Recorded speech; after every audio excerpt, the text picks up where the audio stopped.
Well, hi, Peter. Hi, Annie. How you doing today? Good. We're here because we want to talk about a project that you've been working on for a long time.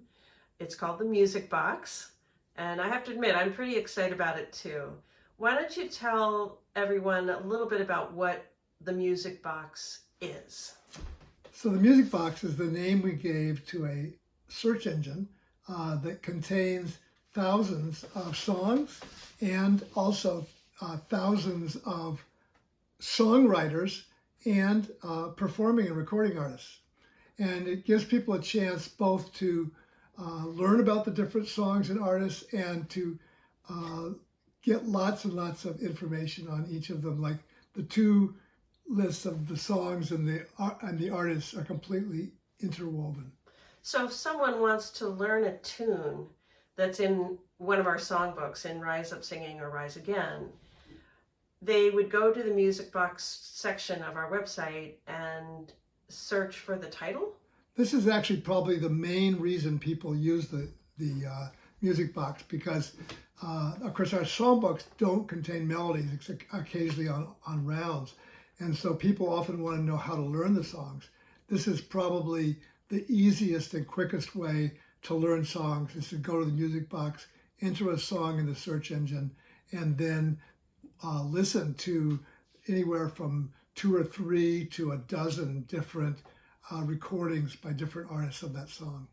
When you say listen, you mean also they can watch it because you're using YouTube videos, correct? Right. Some of the YouTube videos are really just songs off of CDs, but many of them are also live recordings as well. So I know that you have spent a lot of time finding fantastic covers of some songs. Like, for instance, anybody can look up Bob Dylan and a Bob Dylan song on YouTube. But tell me about like some of the covers and the artists that you found for some of the less known songs in our songbooks.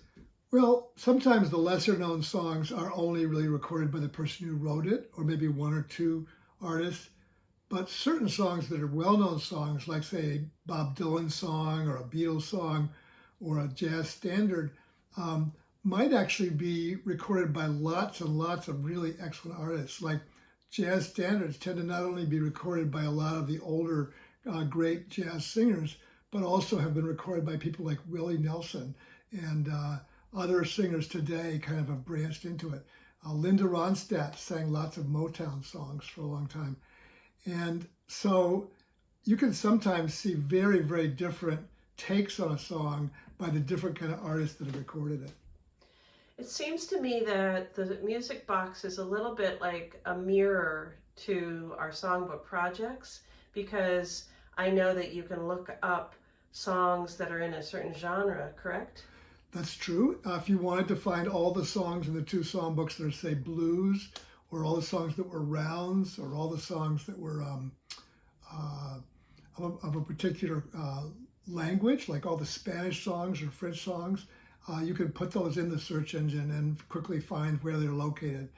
How would you do that? Well, I'm going to do a separate video later about kind of how to use these things. This is just kind of an introduction to why it's exciting and fun. Well, we'll add the link to that down below. Yeah, and people can go to our website and start trying it out if they want and haven't already. I think it's a little bit like going down that YouTube tunnel. Sometimes you watch a video and then you're going to keep watching the next thing that comes up.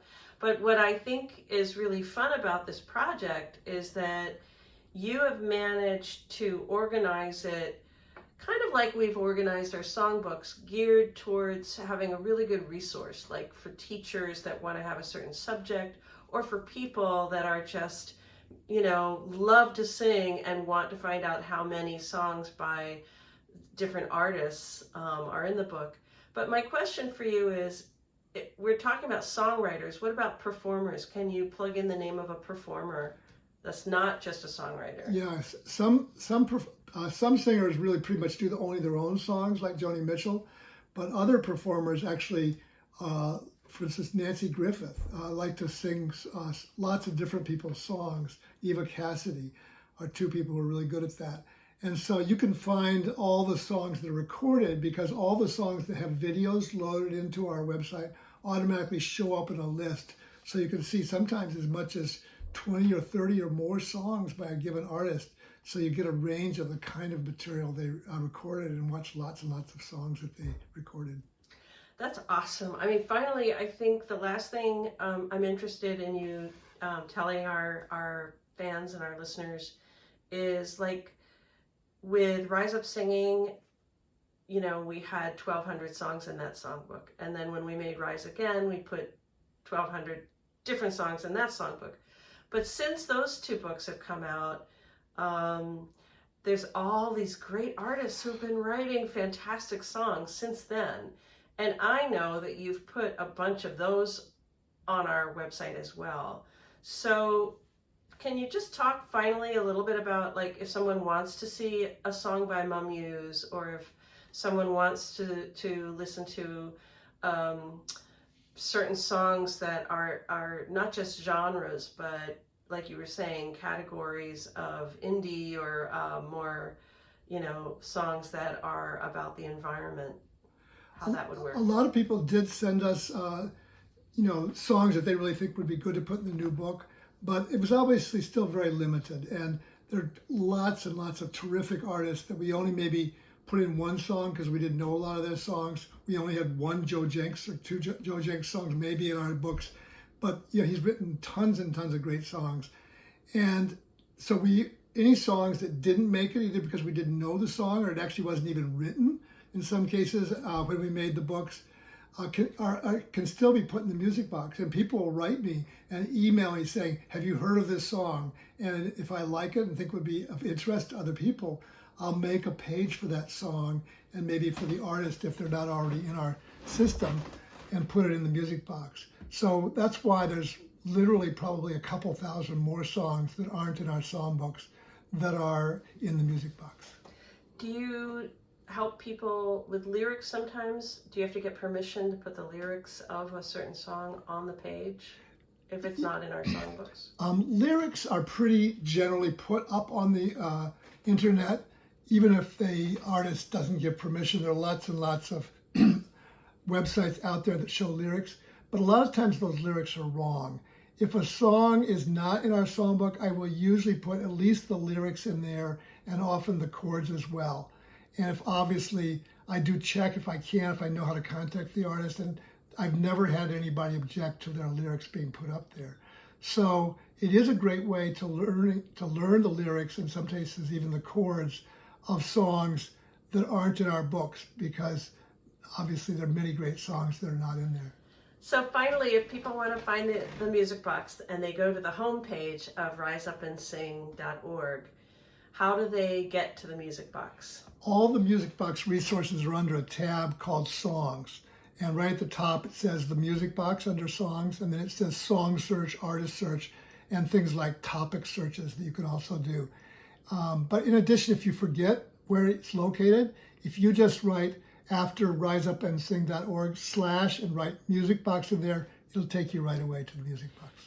Is there anything else you want to say, Peter? This is great. It's a lot of good information for folks, and I think we've probably said a lot of really good stuff for people. One little thing I didn't mention is that for songs that are in the songbook, if you go to any song in either of our songbooks, you'll see a little arrow to the right and an arrow to the left. That will actually take you to the next song in the songbook, or the song before in the songbook. So if you want to, you can actually play in sequence or go to the pages for all the songs in a given chapter in the order they appear in the book. So it is kind of a alternative to the teaching disc we use with the first book, where you can actually go through, and actually there's more songs, like none of the Rise Again songs are in the teaching disc. So it's a great way to, if you want to learn a lot of the songs in Rise Again, to do so. Or Rise Up Singing for that matter.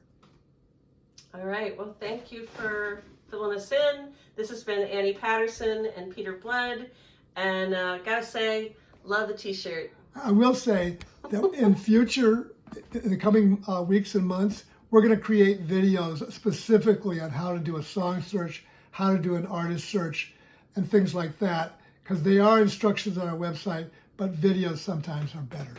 All right. Well, say goodbye, and I'll say goodbye. Bye, Thanks friends. so much. Thanks, Annie.